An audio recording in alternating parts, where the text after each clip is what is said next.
दोस्तों, कैसे हैं आप सभी। आशा करती हूँ आप सभी बहुत अच्छे हैं और अपना ख्याल रख रहे हैं। राधा रानी अपनी कृपा आप सब पर बनाए रखे। दोस्तों, आज हम लोग बात करेंगे नवरात्रि के तीसरे दिन की।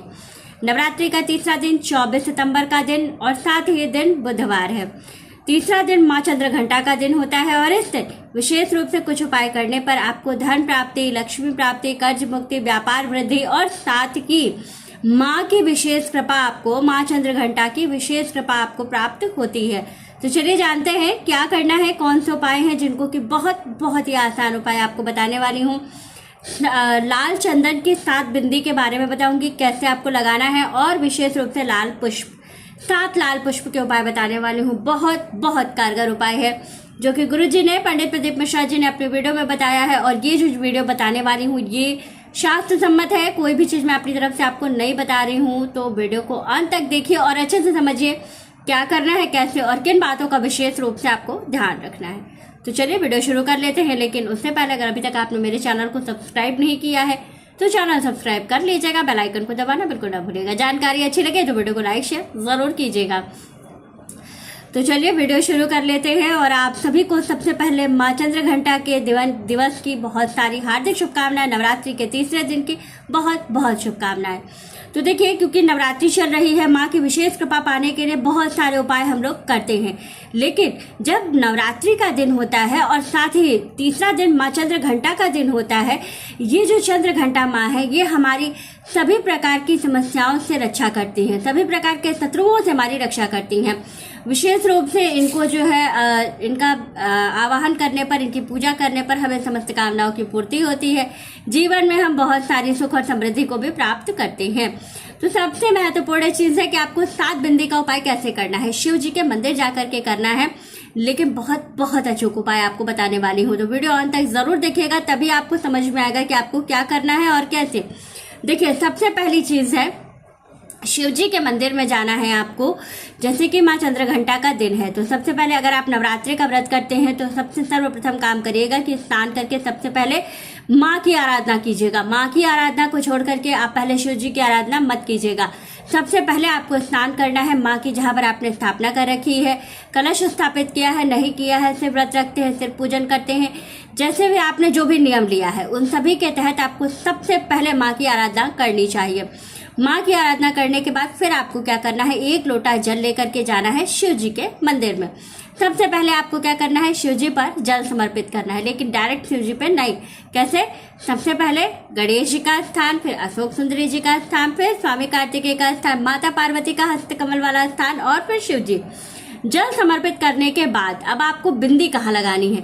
7 बिंदी का उपाय है, बहुत कारगर है। इसको करने से 100% है कि आपको इसका लाभ तुरंत मिलता है। थोड़ा सा आप अगर ध्यान से इस चीज को करिएगा तो आपको इसका लाभ जरूर मिलेगा। करना क्या है, कहा जाता है जो शिवलिंग होता है, जो ऐसे शिवलिंग का आकार होता है, उस पूरे शिवलिंग में पूरा ब्रह्मांड समाया हुआ है। तो सबसे महत्वपूर्ण चीज है कि शिवलिंग पे 7 जगह चंदन की बिंदी हम कैसे लगाएंगे। और कहीं आपको बिंदी नहीं लगानी है, शिवलिंग के ऊपर लगानी है। कैसे लगानी है, माले की तरीके से, ऐसे जैसे यू बनाया जाता है उस तरह से यू की तरीके से 7 बिंदी गिन करके आपको शिवलिंग के ऊपर बनानी है। उसके बाद से 7 गुड़हल का फूल लेना है या गुलाब का फूल ले करके क्या करना है, अब तो आप शिव जी का जो स्थान है, जो शिवलिंग है, शिवलिंग पे गुड़हल का फूल नहीं चढ़ाया जाता है, तो आपको क्या करना है, जो माता पार्वती का हस्त कमल वाला स्थान है वहां पर 7 फूल शिव जी की तरफ फूल का मुख करके आपको चढ़ा देना है। जब आप ये उपाय करते हैं तो आपको धन लाभ, कर्ज मुक्ति, चंद्रघंटा माँ की कृपा और विशेष रूप से माँ का आशीर्वाद प्राप्त होता है। जीवन में बहुत सारे दोष होते हैं, बहुत सारी समस्याएं हमारे जीवन में आती जाती रहती हैं। कभी कभी होता है कि कोई छोटी समस्या होती है तो हम लोग उससे निकल जाते हैं, लेकिन कभी कभी समस्याएं बहुत बड़ी हो जाती हैं। कुछ चीजें ऐसी होती हैं जिससे हम बहुत परेशान होते हैं, हमारी समस्या नहीं सुलझती है। तो अगर ये आप ये वाला उपाय करते हैं तो 100% तक इसका लाभ आपको जरूर मिलता है। दूसरी चीज है माँ चंद्रघंटा की स्तुति।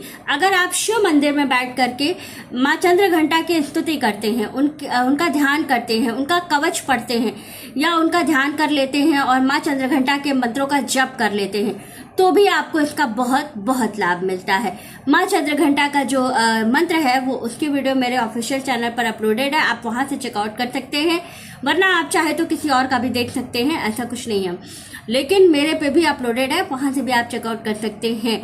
दूसरी चीज है कि इस दिन विशेष रूप से माँ की जो कृपा प्राप्त होती है उसके लिए आपको माँ को लाल फल का भोग जरूर लगाना चाहिए।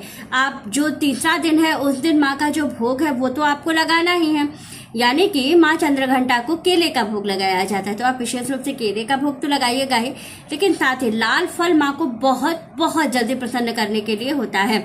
तो आपको क्या करना है कि माँ को जो लाल फल होता है, सेब है, अनार है, इन चीज़ों का भोग भी आपको ज़रूर लगाना चाहिए। और साथ ही इस दिन माँ की विशेष कृपा पाने के लिए माँ को श्रृंगार की कोई एक चीज़, चाहे सिंदूर, बिंदी, चूड़ी, कुछ भी जो आपको मिल जाए, जो आपके पास नया हो, अवेलेबल हो, वो आप चढ़ा सकती हैं, तो वो जरूर चढ़ाइए। उससे क्या होगा, माँ की आपको विशेष कृपा प्राप्त होती है।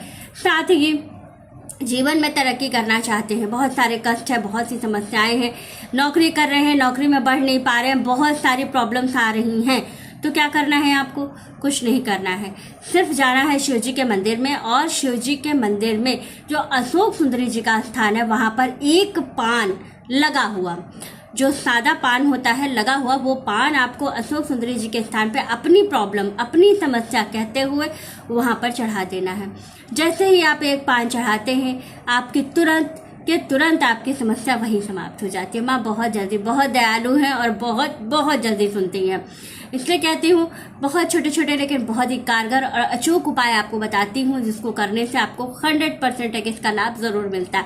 ये सारे उपाय जो मैं आपको बता रही हूँ ये सारे शास्त्र सम्मत हैं, सारे गुरुजी ने बताए हैं, मैं अपनी तरफ से आपको कुछ भी नहीं बताती हूँ, सारा कुछ गुरुजी जो शिव महापुराण में वर्णित है, और मैं स्वयं जब शिव महापुराण का वर्णन करती हूँ, उसका स्वाध्याय करती हूँ, तो मैंने उसमें बहुत सारी चीज़ें जो गुरुजी बताते हैं वो मैंने देखा है, पढ़ा है, इसलिए मैं आपको बता रही हूँ कि इसको करने से 100% इसका लाभ आपको ज़रूर मिलेगा। जरूर करिए, बहुत लाभपूर्ण है और बहुत बहुत जल्दी कारगर होने वाला है। तो वीडियो अच्छी लगी हो, जानकारी अच्छी लगी हो तो वीडियो को लाइक, शेयर और सब्सक्राइब ज़रूर कीजिएगा। राधे राधे दोस्तों।